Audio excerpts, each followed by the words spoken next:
So this is Baruch Fleischman, your Saba here at the Tikkun Elevator Kollel. And what we're working on here is the life and times of our king, King David. And we see that King David was very successful in battling their opponents. One thing we have to understand is the world continues to turn.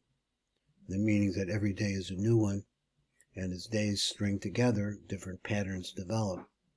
If you're living in Eretz Yisrael, one of the most really beautiful places imaginable, a place of tremendous fertility and beauty, you're surrounded always because of where you're located in between the European, on the road to Europe, and on the road to Africa, and the road to deeper Asia.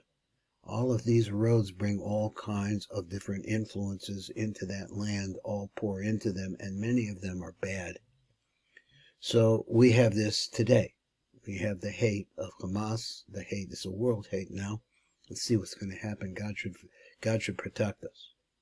At any rate, we have our king, King David, who lived in the times of really trying to establish a Jewish presence, a Jewish kingdom in this land, the land of Israel.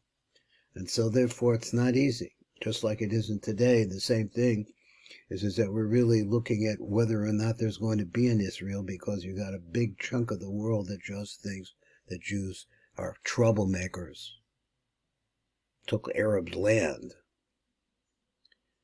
Going back 3,000 years, David said, "Is there yet anyone who is left of the house of Saul? Then I may do kindness to him for the sake of Jonathan," because Jonathan was David's closest friend. "And to the house of Saul there remained a servant whose name was Ziba. And they called him to David, and the king said to him, 'Are you Ziba?' And he said, 'Your servant is he.' And the king said, 'Is there none left from the house of Saul, that I may do him the kindness of God?' And Ziba said to the king, 'There is still a son left to Jonathan, who is lame on his feet.' And the king said to him, 'Where is he?'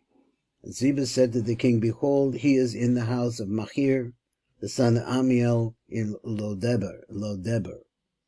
And King David sent, and he fetched him out of the house of Machir, the son of Amiel, from Lodeber. And Mephibosheth, the son of Jonathan, the son of Saul, came to David, and he fell on his face, and he prostrated himself. And David said, 'Mephibosheth.' And he answered, 'Behold your servant.'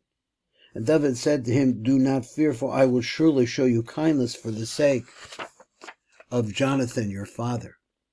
And I will restore you to all you had of the land of Saul your father, and shall eat bread at my table continuously.' And he bowed down and said, 'What is your servant that you should turn towards such a dead dog as I am?' Now that was Mephibosheth.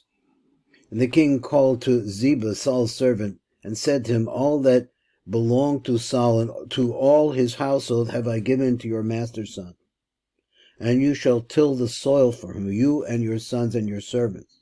And you shall bring the produce, so that your master's servants will have bread, that he may eat.' And Mephibosheth, your master's son, he shall eat bread continually at my table." Now Ziba had 15 sons and 20 servants. And Ziba said to the king, "According to all that my lord the king commands his servant, so shall your servant do." Bring this back up a little bit higher so we can make sure I get this on the page. "And as for Mephibosheth, he shall eat at my table as one of the king's sons."